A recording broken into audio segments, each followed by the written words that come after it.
예, 여러분 반갑습니다. 이번 시간에는요, 지난 시간에 이어서 동아시아의 역사 갈등에 대해서 살펴보도록 하겠습니다. 자, 교과서 250페이지입니다. 동아시아 역사 갈등의 평화적 해결 부분이고요. 자, 오늘의 학습 목표는요, 동아시아 역사 갈등 사항을 분석하고 해석할 수 있어야 되겠습니다. 그리고 동북 공정과 일본 역사 교과서 왜곡에 대해서 설명할 수 있으면 되겠습니다.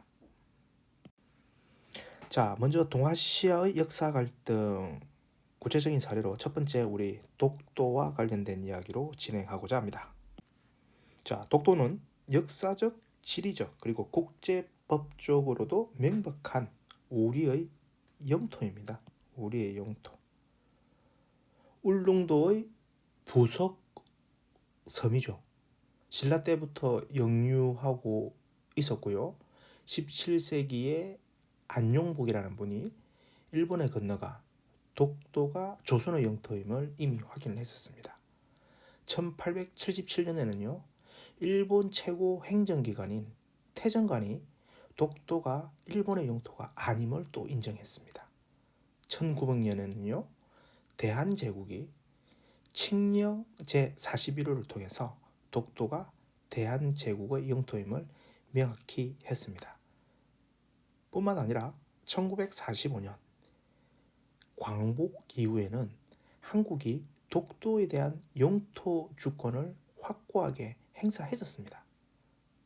그런데 일본이 1905년에 시마네현의 고시로 독도가 일본의 영토로 편입되었다는 왜곡된 주장을 펼치게 되었고, 그 이후부터 지속적으로 뭐라고 얘기하죠? 예, 독도가 일본의 영토라고 주장을 펼치고 있는 겁니다.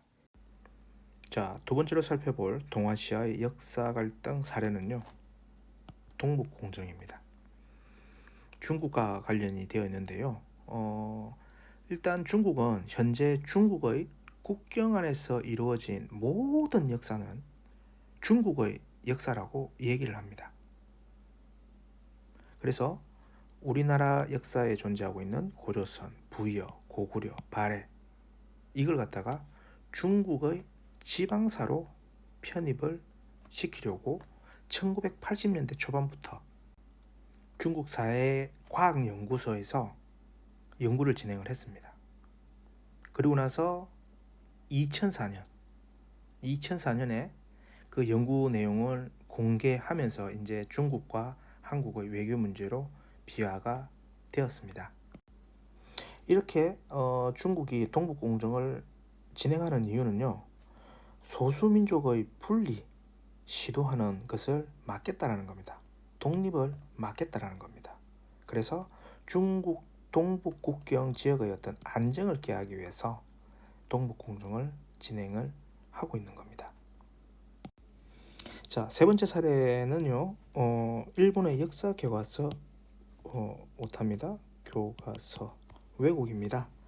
어떤 내용을 왜곡을 하고 있냐면요, 과거 우리나라를 침략했던 그런 침략 전쟁, 그리고 식민지 지배, 이걸 갖다가 뭐 하고 있죠?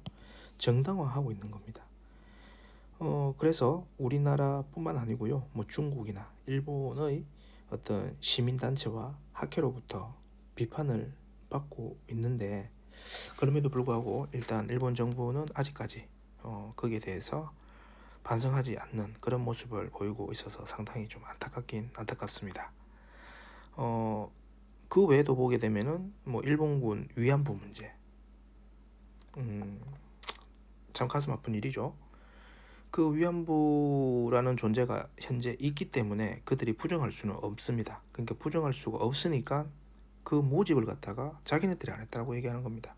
민간업자가 한 거다. 그래서 정부나 군이 개입하지 않은 거기 때문에 우리 일본 정부에서는 책임을 질 수 없다. 이런 식으로 책임을 회피하는 거. 정말 파렴치하죠. 그 다음에 야스쿠니 신사참배. 이거는 그 일본 군인을 신격화해서 제사를 지내는 곳입니다. 어떻게 보면 침략 전쟁을 수행한 A급 전범이 그곳에 있는 거거든요. A급 전범이라는 것은 그 제2차 세계대전 이후에 열린 그 국제 군사 재판에서 판결받은 전쟁 범죄자들을 얘기하는 겁니다. 그 범죄자들을 모아놓은 야스쿠니 신사에 일본 정치인들이 가서 참배를 한다는 겁니다. 참 안타깝습니다. 우리가 이제 항상 일본과 관련해서 얘기할 때는 독일을 사례를 보고 일본 역시도 변화해야 된다라고 얘기를 하고 있는데, 안타깝게도 아직까지 일본은 과거의 침략 전쟁과 식민지 지배에 대해서는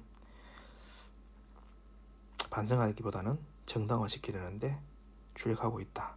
참 그렇게 보게 된다고 하면 우리가 앞서 살펴보았던 국제사회는 정말 현실주의적인 면이 무시 못하는 것 같습니다.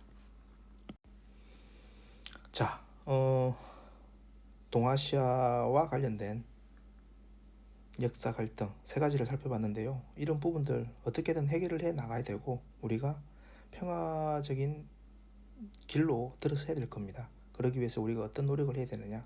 협력과 연대가 필요하겠죠. 자, 그래서 공동 역사 연구를 진행해야 된다. 동아시아 국가들의 공동 역사 교재를 개발하는 이런 노력도 한번 해볼 수 있을 것 같고요. 또 국제 연대와 교류를 만다 확대해보자라는 겁니다.